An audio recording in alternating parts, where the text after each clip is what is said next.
The psychology of people who treat their birthday a normal day. Why are there people who, on their birthday, act as if it were just another day? Why do some people hate when others sing happy birthday? Why do others simply prefer that no one remembers it? Perhaps it is not simple indifference.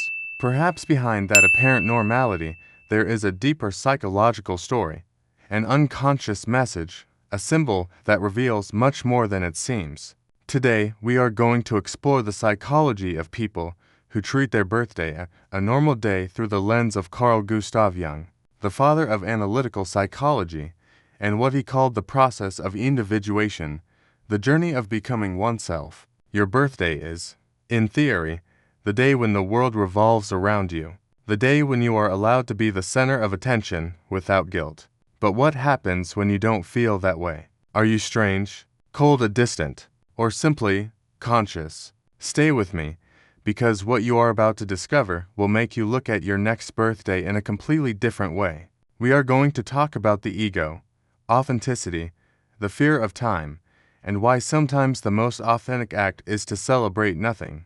And at the end, I will leave you with a series of questions to discover what your attitude toward your birthday reveals about your deepest identity. Since ancient times, birthdays were rites of protection and identity. The Egyptians celebrated the birth of the pharaohs as gods. The Greeks lit candles to honor Artemis, the goddess of the moon, and in the modern world, birthdays became a social ritual, party, photos, cake, attention. But beyond the celebration, the birthday is a declaration. My life has value. I am here. I matter. And psychologically, that is powerful. Celebrating is not only joy, it is also a way of reaffirming the self, of feeding the ego, of saying, the world sees me. That is why, when someone does not celebrate, many interpret it as something strange. But what if it is actually a sign of inner maturity? Carl Jung said that, at some point in life, human beings stop seeking external validation and begin listening to themselves. That transition from who I want to appear to be to who I truly am is the center of individuation. So, what happens if someone no longer needs a cake, congratulations, or 100 messages on social media to feel valuable? Maybe that person is not cold. Maybe they are conscious. Maybe they have discovered that they do not need a date to recognize themselves. Some people do not celebrate because they do not want attention. Some do it to avoid disappointment, or because they feel there is nothing to celebrate, and others do it because time weighs on them. Each year can remind them of what was not achieved, what was lost, what was left behind. The birthday stops being a symbol of life and becomes a reminder of the passage of time, of death, of guilt. For Jung, denying or resisting certain rituals can be a form of unconscious defense. The ego does not want to confront time, change, or the awareness of finitude, but it can also be something more noble, a rejection of superficiality. Sometimes the person who treats their birthday like a normal day does not do it out of sadness, but out of authenticity, because they feel that their life does not need to be validated through a celebration, because they understand that what matters is not the day, but the process of living. Jung spoke about the shadow, that part of ourselves that we repress, that we hide. And sometimes, not celebrating is a way of reconciling with that shadow, of accepting that we do not need to shine, that we do not need to be seen, that there is also beauty in the ordinary. The birthday stops being my special day and becomes a silent reminder, I am alive. That is enough. Think about your last birthday. Did you want it to be perfect? Did you want everyone to congratulate you? Or did you want it to pass unnoticed? Both answers say a lot about you. The person who seeks attention may be seeking love, validation, recognition, and that is not bad, it is human, but it shows an external need. The person who avoids attention may be seeking freedom, authenticity, or they may be running away from their own reflection. Sometimes treating your birthday as a normal day is an act of rebellion against the culture of the ego, a way of saying, I do not need the world to look at me to know that I exist. Other times, it is a wound. I do not want to remember that time is passing and that I still feel I am not enough, Both things can coexist. The psychology of birthdays shows us how we relate to time. If you celebrate it, perhaps you are reconciled with it. If you ignore it, perhaps it still hurts.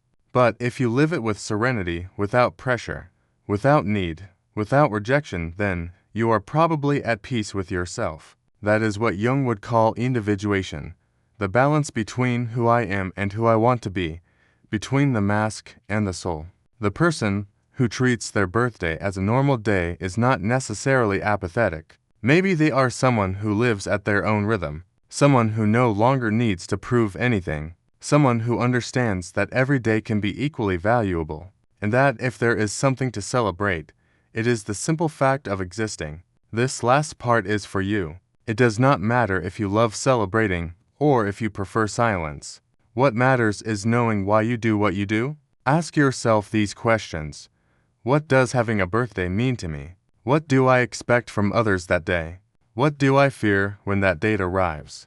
What part of myself is reflected in my attitude toward my birthday?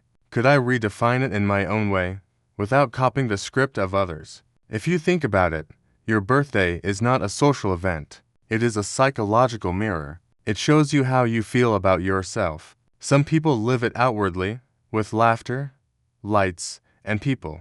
Others live it inwardly, with reflection, silence, and a cup of coffee. Both ways are valid, as long as they are authentic. So the next time your birthday arrives, pause. Ask yourself, am I celebrating to please the world, or to honor my life? Because deep down, what we celebrate is not a number. It is the journey, and perhaps understanding that is the real gift. Not all special days are visible. Some are only felt. The birthday and the illusion of time, that invisible enemy that everyone feels but no one can see. Every birthday reminds us of it with a disguised smile. Happy birthday. But what we really hear inside is, 1 year less. What if rejecting celebration were not sadness, but an unconscious way of escaping time? Carl Jung said that modern humans live disconnected from symbols, and the birthday, although it seems trivial, is an extremely powerful symbol. It marks the passage of time, aging, finitude. Some people do not celebrate because they do not want to be confronted with the passage of time. It is not fear of the party. It is fear of the mirror, of that inner voice asking, what have you done with another year of your life? But Jung would also say that this rejection is part of the individuation process, when the soul begins to rebel against the norms of the ego and society. When we understand that time does not possess us, we give meaning to it. The birthday stops being a clock and becomes a ritual of awareness. It is not about adding years.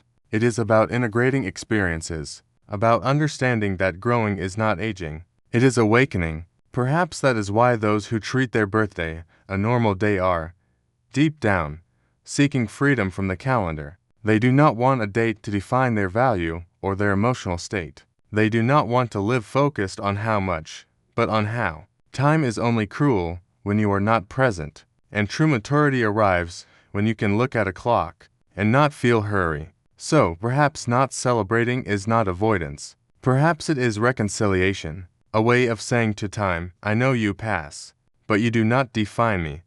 A birthday does not measure how many years you have. It measures how much awareness you have reached. In a culture where everything must be seen, shared, and celebrated, silence becomes the most revolutionary act. Some people do not celebrate their birthday because they understand that the true celebration lies in calm, in taking the day without an agenda, without masks, without noise. In a world saturated with social validation, not celebrating is a declaration of emotional independence. It is telling the world, I do not need you to look at me to feel that I exist.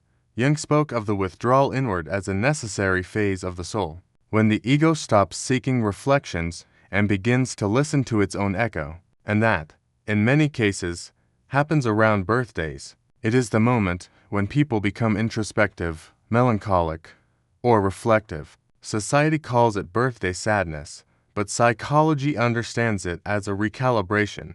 The unconscious takes advantage of that date to take stock, to look inward. Silence is not emptiness. It is space, and that silence can be more sacred than any party. Because there, without witnesses, a person can tell themselves the truth. They can forgive themselves. They can thank themselves. Solitude is not always the absence of love. Sometimes it is the stage where the soul reunites with itself. So, if one day you spend your birthday without a party, without messages, without noise, do not feel bad. Perhaps without knowing it, you are having the deepest celebration that exists, the celebration of silence. When the birthday becomes a mirror every year, when our birthday arrives, life places a mirror in front of us, not to remind us how old we are, but to show us who we are becoming. The birthday is not just a date, it is a metaphor of identity, and that is why some people avoid it, because looking in the mirror hurts, because we do not always recognize the reflection that life gives us back. Jung would say that when we deny a ritual, we do so because the unconscious fears its transformative power, and the birthday has that power to confront us with what we were, what we are, and what we could be. That is why some people do not celebrate, because unconsciously they know that mirror demands sincerity. It is not about cake or candles. It is about balance, about accepting that some things hurt, that there are paths not taken, dreams not fulfilled, versions of you that died so that others could be born. The birthday mirror can be harsh, but it can also be a portal. If you look at it with humility, it can show you the most important thing, that you are still here, that you are still transforming, that you are still learning to be yourself. A birthday should not be measured by the number of congratulations, but by the ability to look back without fear. Perhaps then, treating your birthday as a normal day is not disinterest, but a way of returning to the present, of saying, I do not need to look back or forward. Today I am here. That is enough. Getting older is not always celebrated. Sometimes it is simply breathed. Sometimes it is thanked in silence. And in that silence, life celebrates for you. The soul does not measure time in years, but in awakenings, inspired by Carl Gustav Jung.